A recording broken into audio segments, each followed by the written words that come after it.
Is complex concept use in social science. विकास सामान्य रूप से और मानव विकास विशेष रूप से सामाजिक विज्ञानों में प्रयुक्त होने वाली एक जटिल संकल्पना है, कॉम्प्लेक्स कॉन्सेप्ट है, जो हमारे सामाजिक विज्ञान के अंदर हम मानव विकास और विकास को सामान्य रूप में इसका अध्ययन करते हैं। It is complex because for as it was thought that development is the substantive concept, and once it is achieved, it will address all the socio-cultural and environmental ills of the society। यह जटिल है क्योंकि युगों से यही सोचा जा रहा है, काफी लंबे समय से हम यही सोच रखते हैं। It is complex for as it was thought, यह सोचते हैं कि development is a substantive concept, कि यह विकास एक मूलभूत संकल्पना है। And once it is achieve, एक बार इसको प्राप्त कर लिया जाता है, will address all the socio cultural and environmental ills of the society, तो यह समाज की सभी सामाजिक, सांस्कृतिक और पर्यावरणीय समस्याओं को समाप्त कर देता है। कि हम लोग ये सोचते हैं कि एक बार अगर विकास हो जाता है तो समाज के अंदर जो सामाजिक, पर्यावरणीय, सांस्कृतिक बुराइयां हैं ये समाप्त हो जाती, लेकिन ऐसा नहीं होता है। दो development has brought a significant improvement in the quality of life in more than one way. एक तरफ जो डेवलपमेंट होता है वो हमारे जीवन के स्तर को ऊंचा उठा देता है, बट इंक्रीज रीजनल डिस्पार्टीज, लेकिन इससे रीजनल डिस्पार्टीज हो जाते हैं, क्षेत्रीय भेदभाव की स्थिति उत्पन्न हो जाती है, प्रादेशिक विषमताएं उत्पन्न हो जाती है। क्यों हो जाती है कि एक क्षेत्र में डेवलपमेंट अधिक हो जाता है जबकि दूसरे क्षेत्र के अंदर डेवलपमेंट नहीं हो पाता है। जैसे कि एक तरफ ये गोवा है, केरला है, पंजाब है, हरियाणा है, इनके अंदर डेवलपमेंट का लेवल हाई है, जबकि दूसरी तरफ छत्तीसगढ़, बिहार, उड़ीसा, मध्य प्रदेश के अंदर डेवलपमेंट का लेवल लो है। सोशल इनइक्वलिटीज, इससे सोशल इनइक्वलिटीज इंक्रीज हो जाती हैं, सामाजिक असमानताएं उत्पन्न हो जाती हैं। कुछ जो सोशल कम्युनिटी होती हैं वो अपने डेवलपमेंट हाई कर लेती हैं, जबकि समाज के कुछ वर्ग जो होते हैं वो उतना विकास नहीं कर पाते हैं। डिस्क्रिमिनेशंस, जिसके अंदर जो है वो भेदभाव की स्थिति उत्पन्न हो जाती है। डेप्रीवेशन, जिससे लोगों को वंचनाओं का शिकार होना पड़ता है, उनको अनदेखा करना पड़ता है। डिसप्लेसमेंट्स ऑफ पीपल, जिससे लोग जो है वो विस्थापित होने लगते हैं। अब्यूज ऑफ ह्यूमन राइट जो होते हैं, मानवीय मूल्य जो होते हैं, उनका विनाश होने लग जाता है। अंडरमाइनिंग ह्यूमन वैल्यू, और मानव को अंडरमाइन किया जाता है, उसकी वैल्यू को कम महत्व दिया जाता है। And environmental डिग्रेडेशंस have also increase, और पर्यावरणीय निम्नीकरण की समस्या भी धीरे धीरे बढ़ने लग जाती है। तो ये थे कि एक तरफ डेवलपमेंट को जहां पर हम मान रहे थे कि इससे हमारी सभी समस्याएं समाप्त हो जाएंगी, लेकिन इसके साथ साथ समस्याएं उत्पन्न भी हो रही हैं, और जो समस्याएं उत्पन्न हो रही हैं ये आपके रीजनल डिस्पार्टीज हैं, सोशल इनइक्वलिटीज है, डिस्क्रिमिनेशन है, डेप्रीवेशन है, डिस्प्लेसमेंट्स ऑफ पीपल है, अब्यूज ऑफ ह्यूमन राइट्स है, अंडरमाइनिंग ह्यूमन वैल्यू है कि मानव मूल्यों को कम महत्व दिया जाता है, and environment डिग्रेडेशंस have also increase. ये सारी समस्याएं हैं वो डेवलपमेंट के साथ साथ इंक्रीज भी होने लगती है। Considering the gravity and sensitivity of the issue involve the UNDP in the human development report 1993 के ह्यूमन डेवलपमेंट रिपोर्ट के अंदर यूएनडीपी ने इस प्रकार के कुछ जो गंभीर और संवेदनशील मुद्दे थे उनको अपने इस रिपोर्ट के अंदर शामिल किया था। Considering the gravity and sensitivity of the issue, जो इस प्रकार के गंभीर और संवेदनशील सेंसिटिविटी जो मुद्दे थे उन मुद्दों को, तो ये ध्यान में रखना है कि 1993 के अंदर यूएनडीपी ने जो 1990 के अंदर सबसे पहले रिपोर्ट आई थी, 1993 के अंदर उन्होंने अपनी इस रिपोर्ट के अंदर क्या किया था, कुछ इसमें अमेंडमेंट किए थे, कुछ इसमें चेंजेस किए थे। Try to amend some of the implicit basic and prejudice which were enhanced in the concept of the development। तो उन्होंने अपने कुछ पक्षपातों पूर्वाग्रहों को संशोधित करने का प्रयत्न किया और उनको इस 1993 की रिपोर्ट के अंदर उनको भी शामिल करने का प्रयास किया। इसके अंदर जो शामिल करने का प्रयास किया वो क्या किया, इसमें ध्यान दीजिए। People participations and their security were the major issue in human development report of 1993। 1993 की जो रिपोर्ट थी उसमें जो है वो इंक्लूड किया गया, उसके अंदर पार्टिसिपेशंस ऑफ पीपल्स, लोगों की प्रतिभागिता को इसके अंदर शामिल किया गया, एंड देयर सिक्योरिटी, और उनकी सिक्योरिटी को मानव विकास के अंदर शामिल किया गया कि लोग आर्थिक विकास के अंदर अपनी कितनी प्रतिभागिता दिखा रहे हैं, सरकार के अंदर लोगों की प्रतिभागिता कितनी है। दूसरी, लोगों के जीवन की सुरक्षा की व्यवस्था कितनी है।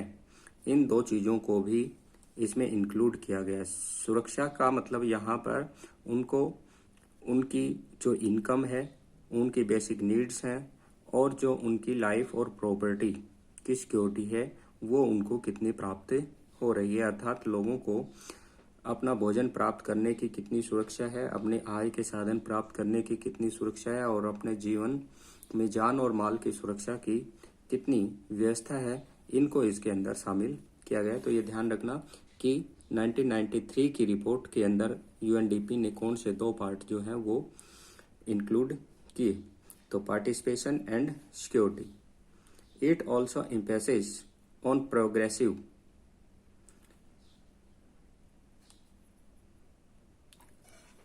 democratizations and increase empowerment of people as minimum conditions of human development। इसमें मानव विकास के जो न्यूनतम दशाएं जैसे कि लोकतंत्रीकरण और लोगों के बढ़ते सशक्तिकरण को महत्व दिया गया।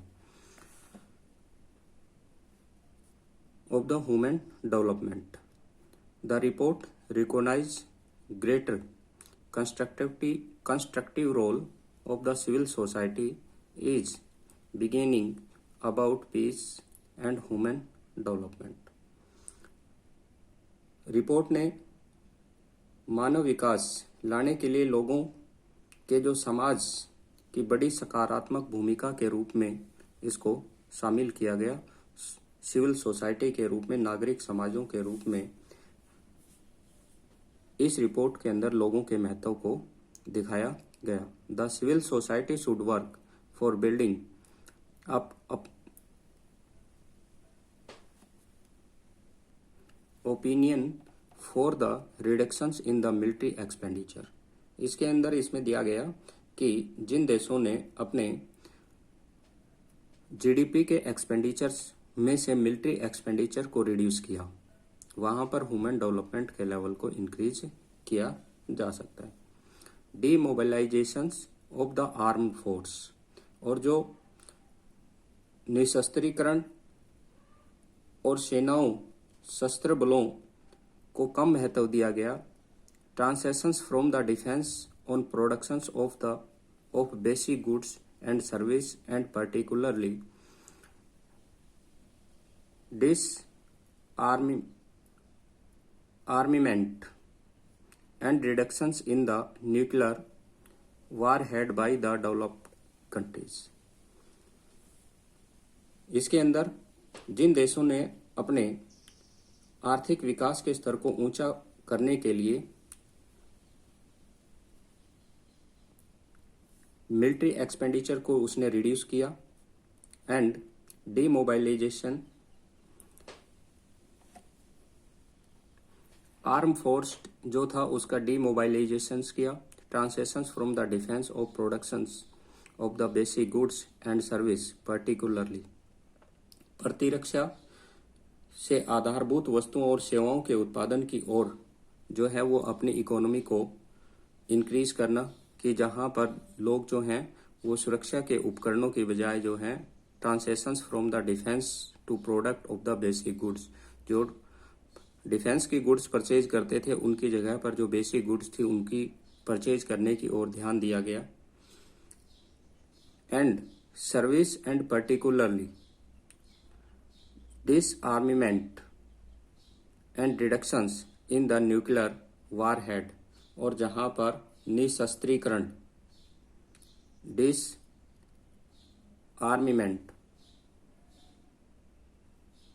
की तरफ ध्यान दिया गया, सशस्त्रीकरण निशस्त्रीकरण के ऊपर ध्यान दिया गया, नाभिकीय युद्धों वगैरह की संख्या को घटाने के लिए, जो न्यूक्लियर वार वगैरह थे उनको कम करने के लिए बाय द डेवलप्ड कंट्रीज, जो विकसित राष्ट्र थे उन्होंने इस दिशा में जो कदम उठाए तो वहां पर मानव विकास का स्तर ऊंचा हुआ। इन ए न्यूक्लियराइज्ड वर्ल्ड, एक नाभिकीय विश्व के अंदर peace and well being are major global concern. एक नाभिकीय विश्व के अंदर, नाभिकीय विश्व यानी कि जहां पर परमाणु बम से भरा हुआ एक विश्व है, उनके अंदर शांति और कल्याण जो एक मुख्य वैश्विक चिंताएं बन रही है। In a nuclearised world peace and well being, शांति और कल्याण आर मेजर ग्लोबल कंसर्न, दोनों ही विश्व की वैश्विक चिंताएं बनती जा रही हैं कि एक तरफ विश्व के अंदर जो है वो न्यूक्लियर बम से वर्ल्ड भरता जा रहा है और दूसरी तरफ जो है वो शांति और कल्याण के कार्य भी करने हैं। तो ये दोनों विश्व के देशों के बीच में चिंताओं का विषय बनती जा रही है। अर्थात एक तरफ जो डेवलपमेंट हो रहा है वो डेवलपमेंट दूसरी तरफ बहुत सारी समस्याएं भी उत्पन्न कर रहा है। At the other extreme of the approach lies the view expressed by the new Malthusians environmentalist and radical ecologist. इस उपागम के दूसरी ओर नव माल्थसवादी, पर्यावरणवादियों और अमूलवादी जो पारिस्थितिकी तंत्र द्वारा व्यक्त किए गए विचार हैं वो आते हैं। They believe that for a happy and peaceful social life resources is necessary conditions. उनका विश्वास है कि एक खुश और शांत सामाजिक जीवन के लिए जनसंख्या और संसाधनों के बीच में एक आवश्यक संतुलन होना चाहिए। Proper balance between the populations and the resource is a necessary conditions according to these thinker। इन विचारकों के अनुसार the gap between the resource and population has वाइडेड आफ्टर 18th सेंचुरी। 18वीं शताब्दी के बाद जो है वो जनसंख्या और उपलब्ध संसाधनों के बीच अंतर काफी बढ़ता जा रहा है। जनसंख्या तेजी से बढ़ रही है जबकि हमारे पास जो रिसोर्सेज हैं, प्राकृतिक संसाधन हैं, वो कम पड़ते जा रहे हैं, जिसके कारण से हम इनका और एक्सप्लॉयटेशंस करते हैं और इससे हमारा एनवायरनमेंट डिग्रेड होता है। There has been marginal expansion in the resource of the world in the last 300 years, but there has been phenomena growth in the human populations। पिछले 300 वर्षों से विश्व में संसाधनों में बहुत थोड़ी वृद्धि हुई है जबकि मानव जनसंख्या में तीव्रता से वृद्धि हुई है, जिससे इन संसाधनों की मांग में वृद्धि हो रही है। Developing has only contributed the increase of the multiple use of the limited resources of the world, where there has been enormous increase in the demand for the resources। और इन resources की मांग जो है वो तेजी से बढ़ रही है क्योंकि जनसंख्या तेजी से बढ़ रही है और अपनी मांग को पूरा करने के लिए इन संसाधनों का अधिक उपयोग किया जा रहा है। Therefore the prime before and any development activity of the maintain parties between the populations and resources। इसलिए इस प्रकार से किसी भी क्रियाकलाप के सक्षम परम कार्य जनसंख्या और संसाधनों के बीच समानता को बनाए रखना चाहिए। अर्थात जहाँ पर जनसंख्या और उपलब्ध संसाधनों के बीच में समानता रहती है वहाँ विकास का स्तर जो है वो ऊंचा हो जाता है। नेक्स्ट आता है इसके अंदर sir scholar like sir Robert Malthus was the one of the wise has concerned about the growing scarcity of resources as compared to the human population. Sir Robert Malthus मानव जनसंख्या की तुलना में संसाधनों के अभाव के विषय में चिंता व्यक्त करने वाले पहले जो स्कॉलर्स थे, पहले जो विद्वान थे। Apparently, this argument look logical and convincing, but the critical look reveals certain intrinsic flaws such as resource are not a neutral category. Sir Robert Malthus ने बताया कि जो हमारे पास संसाधन हैं, इन संसाधनों की एक सबसे बड़ी समस्या ये होती है कि इनका सामाजिक वितरण जो है वो एक समान नहीं है। कुछ क्षेत्रों पर ये अधिक मात्रा में है जबकि कुछ क्षेत्रों के अंदर ये बहुत ही कम मात्रा के अंदर है।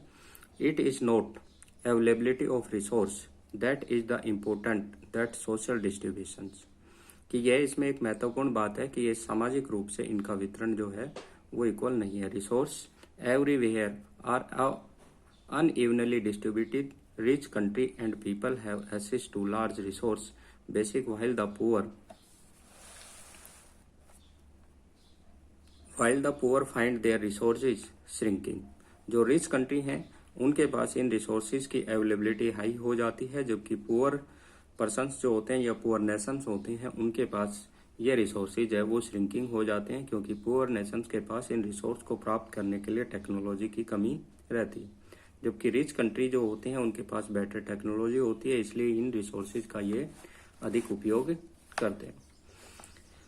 नेक्स्ट इसके अंदर आता है while the poor find the resource shrinking, moreover unending pursuits for the control more and more resource by the powerful and use of them the exhibiting one's separate the prime causes of the conflict as well as in the appearance of the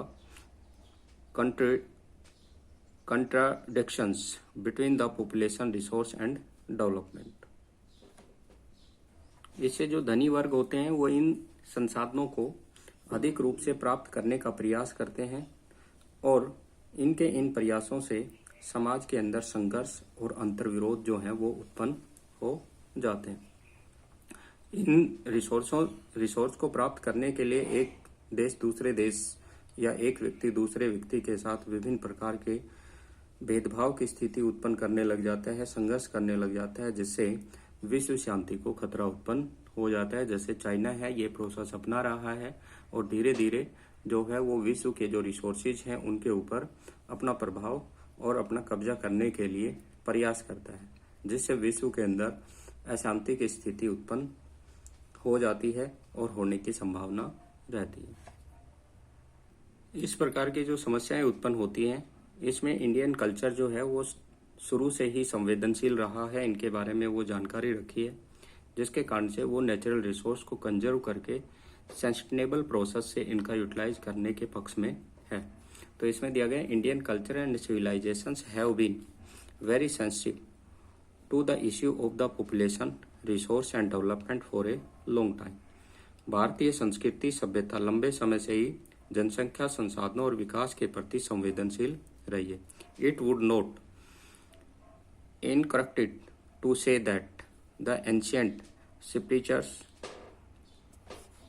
were essentially concerned about the balance and the harmony among the elements of natures।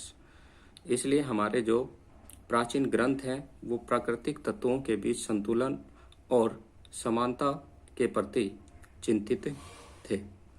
Mahatma Gandhi is the recent times advocate the reinforcements of the harmony and balance between the two. Mahatma Gandhi भी जो विकास हो रहे थे उसके प्रति सचेत थे और उन्होंने कहा कि विशेष रूप से इसमें जिस प्रकार जो संतुलन है दोनों के अंदर, जनसंख्या, विकास और संसाधन, इनके बीच में समरसता और संतुलन जो है वो बना करके रखना चाहिए। He was quite apprehensive about the ongoing development, particularly the industrializations and institutionalized to loss of the morality, spirituality, self-reliance and non-violence of the mutual corporations and environment। Mahatma Gandhi इस बात से चिंतित थे कि तेजी से जो हमारे औद्योगिकरण हो रहा है, आध्यात्मिकता, स्वावलंबन, अहिंसा और पारस्परिक सहयोग और पर्यावरण के ह्रास की संस्थीकरण हो रहे हैं, इंस्टीट्यूशनलाइज हो रहा है, इसके प्रति वो बहुत ही आशंकित थे कि इस प्रकार का जो विकास हो रहा है, इस विकास से जो है समस्याएं उत्पन्न हो सकती हैं। सोशल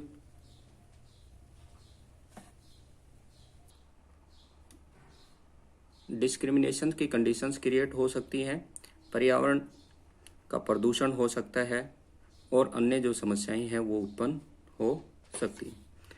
इसके लिए हमारे कुछ जो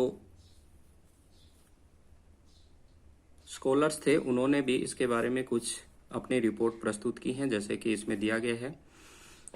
his view were also react of the Club Roman reports, small is beautiful, limit to growth, Brundtland Commission report, our common futures, and Agenda 21 Rio conference 1993 के अंदर कि हमारे तेजी से बढ़ रहे पर्यावरण जो प्रदूषण है, अनइक्वलिटीज़ है, सोशल डिस्क्रिमिनेशन है, इसको समाप्त करने के लिए सभी देश एक साथ काम करें और विश्व के अंदर शांति बनाए रखें। विश्व के एक समान विकास के लिए सभी मिलकर के कार्य करें, जिससे विश्व के अंदर जो ह्यूमन डेवलपमेंट में असमानता है, मानव विकास के स्तर में असमानता है, उसको समाप्त कर सकें।